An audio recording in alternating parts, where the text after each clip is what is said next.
Kita buka dulu ya. Assalamualaikum warahmatullahi wabarakatuh.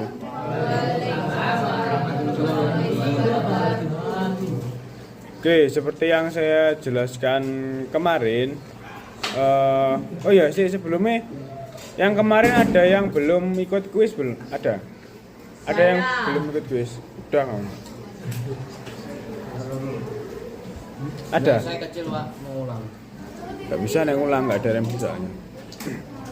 Terus nanti tak lihat wis. Jadi untuk pertemuan hari ini itu ada materi terakhir. Assalamualaikum.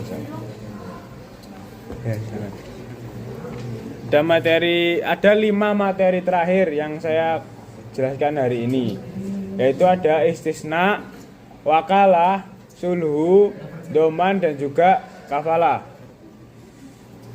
Oke, langsung saja ke materi yang pertama, yaitu terkait istisna.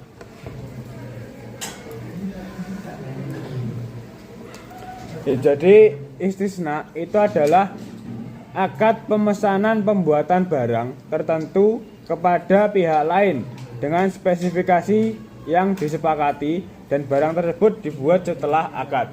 Jadi istisna itu akad pemesanan barang yang dimana spesifikasinya dijelaskan ketika melakukan akad. Terus barang tersebut ini belum ada dan dibuat setelah terjadinya akad. Jadi barang tersebut ini belum ada. Nah, nantinya itu dibuat setelah adanya akad istisna. Itu. Ini jatuhnya nanti akad pemesanan. Nah, terus nanti kan juga ada akad pemesanan berupa salam kan. Nah, nanti saya jelaskan terakhir apa bedanya istisna, salam, dan juga COD. Ya. COD. Ya. Terus terkait rukun dan syarat. Yang pertama yaitu orang yang melakukan akad, yaitu antara mustasni atau pemesan dan juga penjual atau sani. Terus objek yang syarat rukun dan syarat yang kedua yaitu adalah objek pemesanan, yaitu masnu. Ini syaratnya itu harus jelas spesifikasinya. Terus juga harus jelas jangka waktu pengerjaannya. Terus penyerahan juga harus ditentukan di awal. Nah, barang yang sudah dikerjakan sesuai dengan kesepakatan ini sifatnya mengikat. Jadi nanti ketika didapati adanya cacat ketika barang tersebut selesai dibuat, ini nanti si pemesan ini berhak untuk mendapatkan hak khiyar, hak melanjutkan atau membatalkan apa namanya, ya, transaksi itu.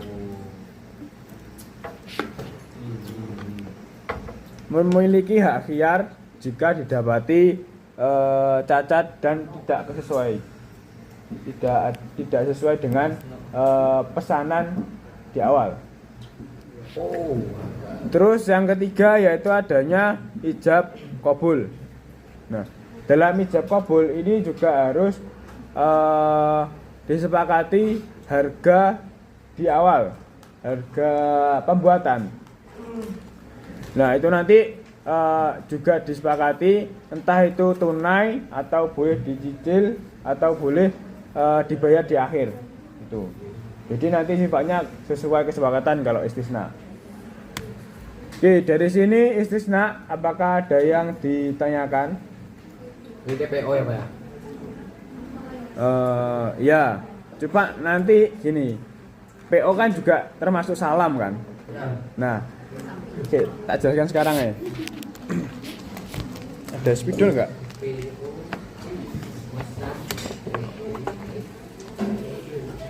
Makan PO benar obat 2 batang. Semuanya. Sudah di order.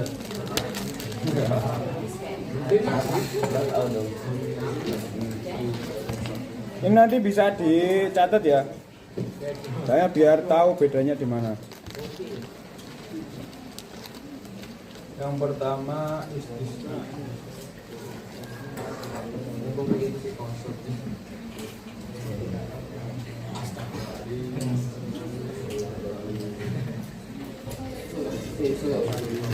Saya izin membuat video buat laporan.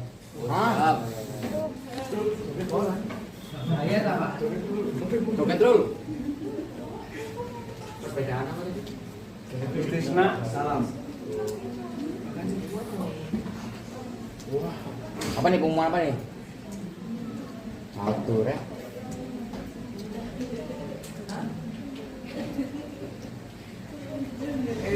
Gue receh di XIK.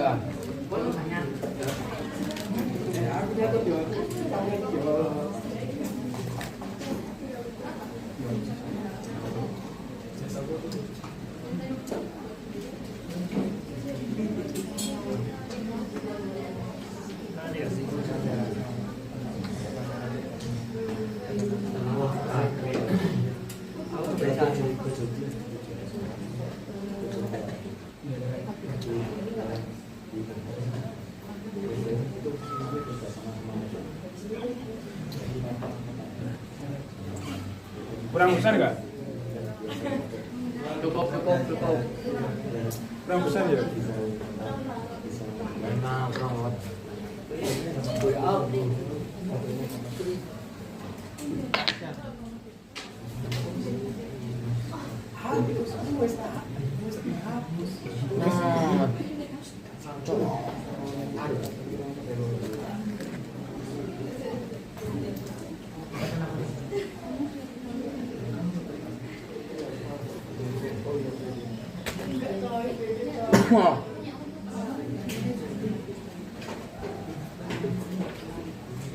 Oi. Pepet. Ayo. Sabar.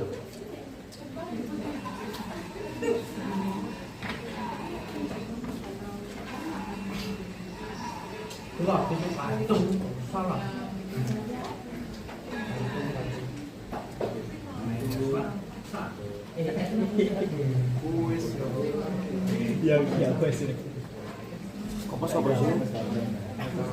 Kamu ini ikut terus. Ditek-tekin terus.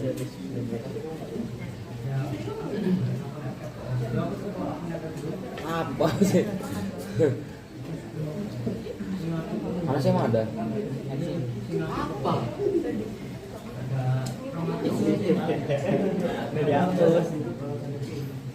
Siapa ngapain sih? Gantuk-gantuk kan ini. Berjalan.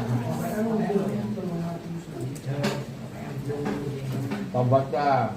Tobat ya. Sesuai.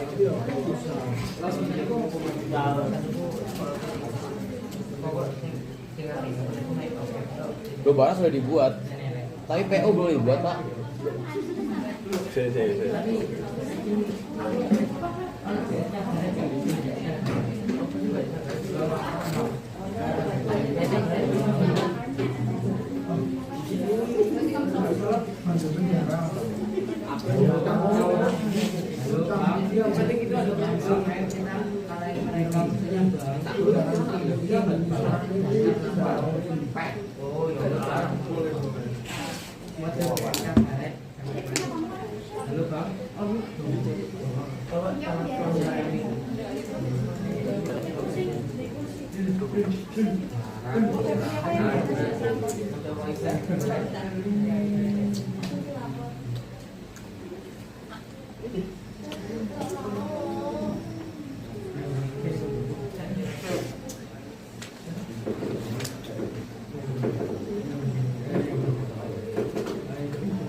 Iya ya.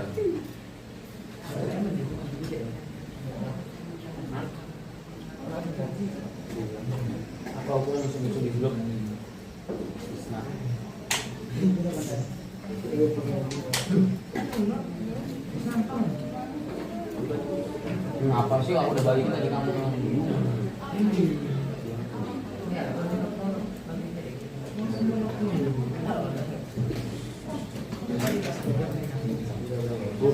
Tadi aku minjem katanya nggak ada.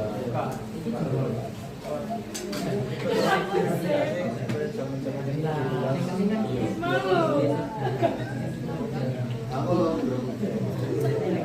COD gugur dari Istiqomah.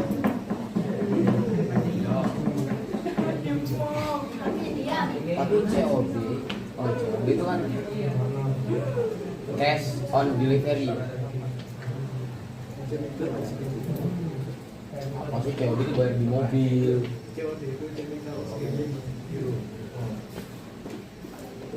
itu cari otoritas di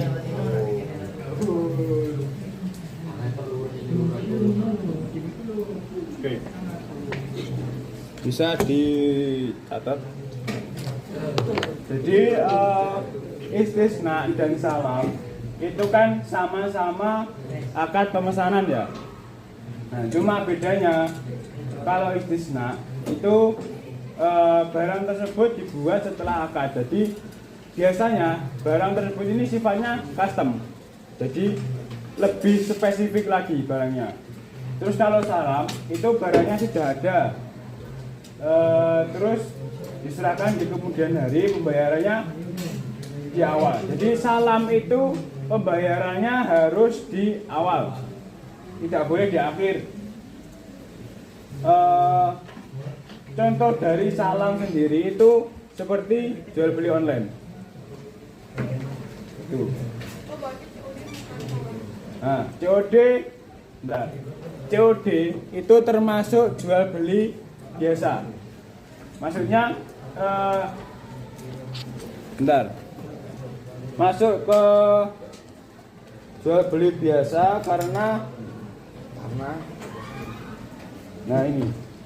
Karena bikin. yang pertama COD gugur dari istisna karena barang sudah ada dan tidak melalui proses pembuatan. Gugur dari istisna. Terus kemudian COD juga gugur dari salam. Ini karena pembayarnya tidak dilakukan di awal. Karena salam sendiri itu harus dibayar di awal. Tuh. Jelas sampai sini istisna. Ya. Ya. Pak, kalau yang apa namanya PO tuh salah apa istisna? PO kan pre-order itu barangnya sudah dibuat apa belum? Belum ya, berarti maksudnya istisna. Ya. Kalau jual beli online biasanya itu masuk di salam karena barangnya sudah ada. Gimana? Akun di online. Itu masuk ke jual beli. Oke, dari sini istisna ada yang ditanyakan? Tidak. Kalau bisa lanjut ke materi selanjutnya. Lanjut ya.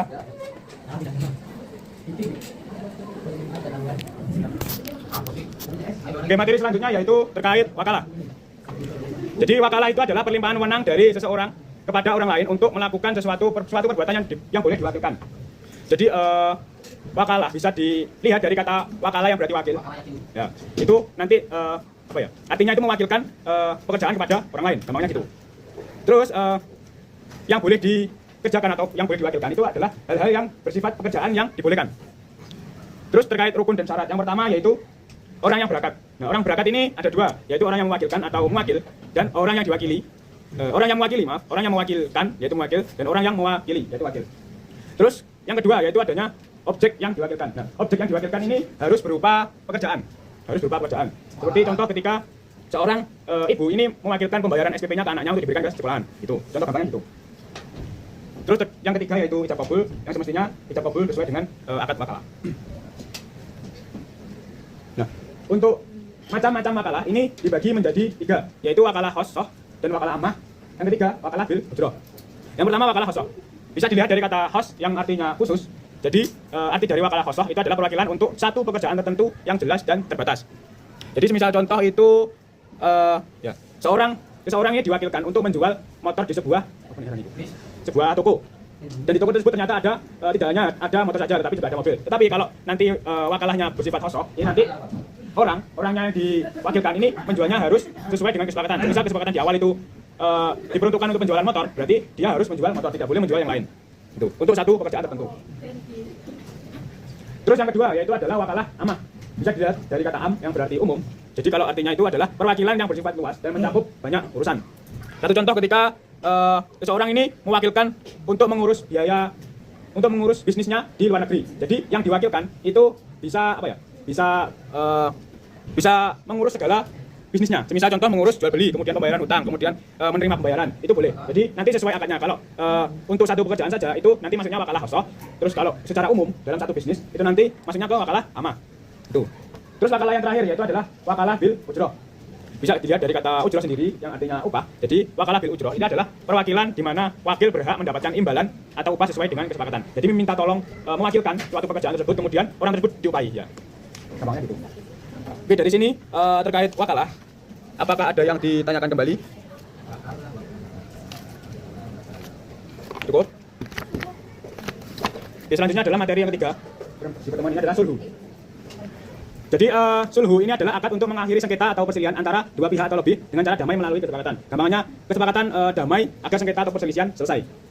Nah, untuk rukun dan syaratnya yang pertama adalah pihak yang bersengketa, yaitu namanya mutasalihan. Itu dua orang atau lebih yang mana keduanya harus balik dan berakal. Terus yang kedua yaitu objek sengketa atau musali anhu. Ini sesuatu yang boleh dimintai ganti rugi. Semisal ya, sesuatu yang bisa dimintai ganti rugi, baik sesuatu yang bisa dijual maupun tidak, baik harta benda atau bukan. Nah, semisal contoh ketika melakukan akad perdamaian yang bisa dimintai ganti rugi itu adalah ketika ada dua orang bersengketa terkait tanah. Nah, ini dua orang tersebut ini salah satunya meminta ganti rugi karena menyalahgunakan tanah tersebut. Misal contoh gitu, bisa dimintai ganti rugi. Jadi objek sengketa itu sesuatu yang boleh dimintai ganti rugi. Terus yang ketiga ini yang paling penting, yaitu adalah adanya kompensasi perdamaian. Nah, ini bisa berupa harta atau berupa manfaat. Nah, contohnya nanti saya jelaskan di macamnya. Terus rukun dan syarat yang keempat yaitu ijab qabul seperti semestinya terkait sulhu. Selanjutnya adalah hukum sulhu. Jadi hukum sulhu itu adalah sunnah dan dianjurkan. Bahkan bisa menjadi wajib jika sengketa atau perselisihan itu menimbulkan kerusakan yang besar dan permusuhan yang berkepanjangan. Jadi misal kayak yang saat ini nih, perang antara Amerika dan Iran kan berkepanjangan. Nah, itu sifatnya hukumnya wajib. Terus terkait macam-macam sulhu. Jadi sulhu itu ada kalanya, jadi ketika yang pertama sulhu antara kaum muslimin dengan nabi atau muslim yang saksi muslim atau mengurangi. Nah, seperti kan. Terus yang kedua yaitu sulhu antara suami istri. Terus yang ketiga, sulhu antara dua pihak yang bersengketa atau berselisih dalam urusan harta selain harta. Nah, dan di poin ketiga ini ada pembagian sulhu. Ada sebanyak 3 macam. Yang pertama adalah sulhu khotitah. Jadi sulhu khotitah ini adalah sulhu perdamaian dengan cara salah satu pihak menggugurkan haknya demi mengakhiri sengketa atau perselisihan. Bentar.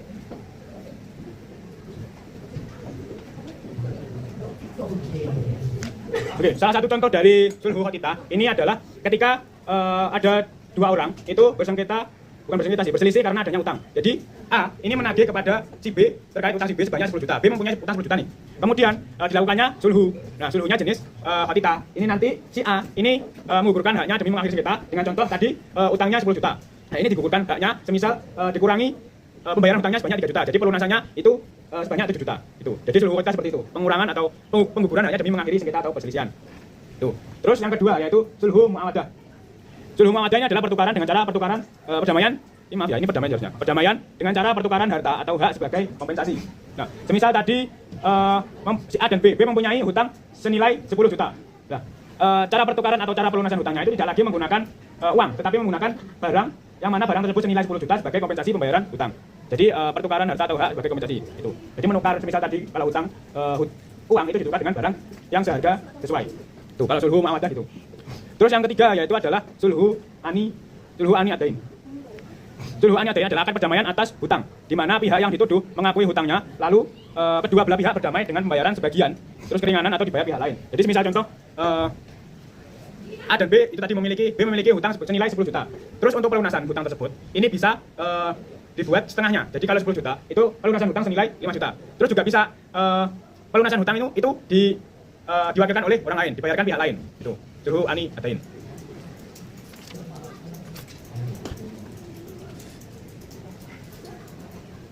Dari sini apakah ada yang ditanyakan terkait sulhu?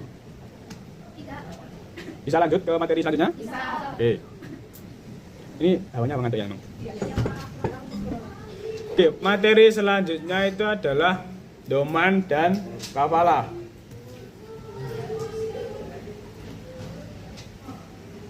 Yang pertama yaitu doman.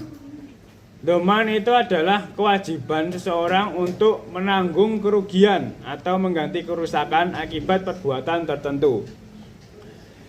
Terus terkait rukun dan syaratnya, yang pertama yaitu penjamin atau orang yang menanggung domin, orang yang menanggung atau domin, yaitu balik, berakal, dan juga atas kehendak sendiri. Terus yang kedua, orang yang mendapat jaminan, yaitu madmun lahu, itu harus mengetahui bahwa dirinya mendapat jaminan.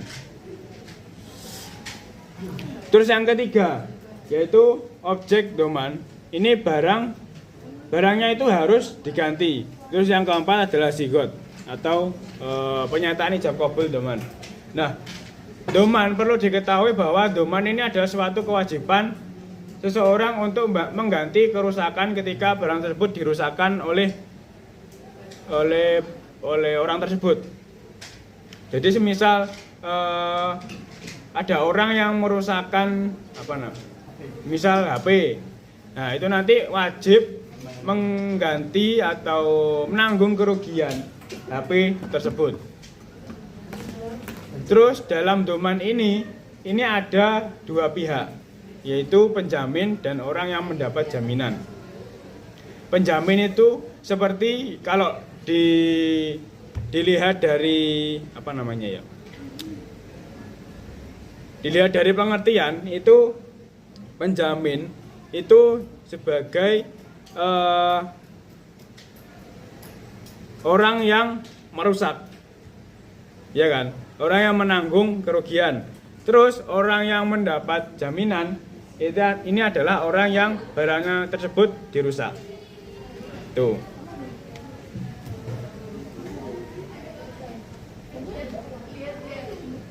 Terus materi yang terakhir itu adalah kafalah. Sebelumnya untuk pengertian doman dan kafalah yang benar itu adalah yang di LKS, bukan di buku paket. Tuh. Setelah saya konsultasi ke Ustaz Muzaini, ternyata yang benar itu adalah pengertian di LKS, bukan yang di buku paket. Itu. Jadi nanti kalau belajar di materi doman dan kafalah itu nanti belajar di LKS saja. Oke. Oke, materi terakhir yaitu kafalah. Kafalah itu adalah akad penjaminan di mana seorang menanggung kewajiban orang lain di hadapan pihak ketiga. Terus untuk rukun dan syarat, yang pertama itu adalah penjamin atau kafil. Nah, dalam rukun yang pertama ini, penjamin ini harus rela memberikan jaminan. Jadi ketika penjamin ini terpaksa atau terdesak untuk menjamin orang, itu tidak boleh dilakukan kafalah. Jadi syarat penjamin itu harus rela dalam memberikan jaminan. Terus yang kedua yaitu orang yang mendapat jaminan, makful lahu. Orangnya jelas bagi kafil. Jadi orang yang mendapat jaminan ini kafil harus tahu. Sebentar, orangnya jelas bagi kafil. Oke, berarti kafil maupun makful lahu ini harus sama-sama tahu. Jadi antara penjamin dan orang yang mendapat jaminan ini saling tahu. Kalau penjamin itu harus tahu orang yang dijamin, kalau orang yang dijamin itu harus tahu penjaminnya. Tuh. Terus 3, orang yang dijamin. Jadi orang yang dijamin ini makful anhu, yaitu sanggup menyerahkan tanggungannya kepada penjamin. Terus yang keempat, objek jaminan, tergantung nanti yang dijamin apa. Terus yang kelima, sigot, rukun apa? Akad kafalah sendiri.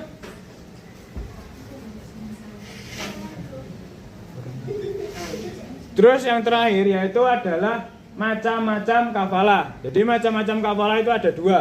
Yang pertama kafalah mal, dan juga yang kedua adalah kafalah nafsi. Bisa dilihat dari pengertian katanya sendiri, namanya sendiri, mal dan nafsi. Kalau mal ini nanti menanggung harta orang lain baik berupa uang maupun hutang. Dan kemudian kafalatul nafsi ini menanggung orangnya untuk hadir di hadapan orang yang mendapatkan hak atau orang yang mendapat jaminan. Jadi kalau bedanya doman dan kafalah ini nanti, kalau doman itu ada dua pihak. Kalau kafalah ini nanti ada tiga pihak. Tuh.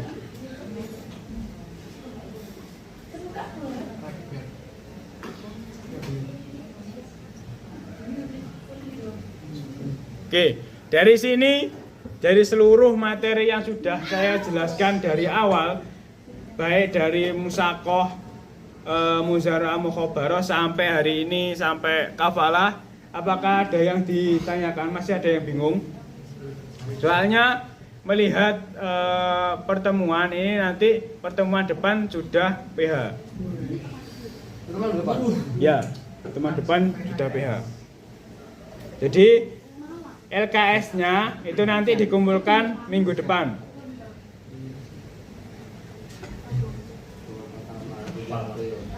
Itu ya.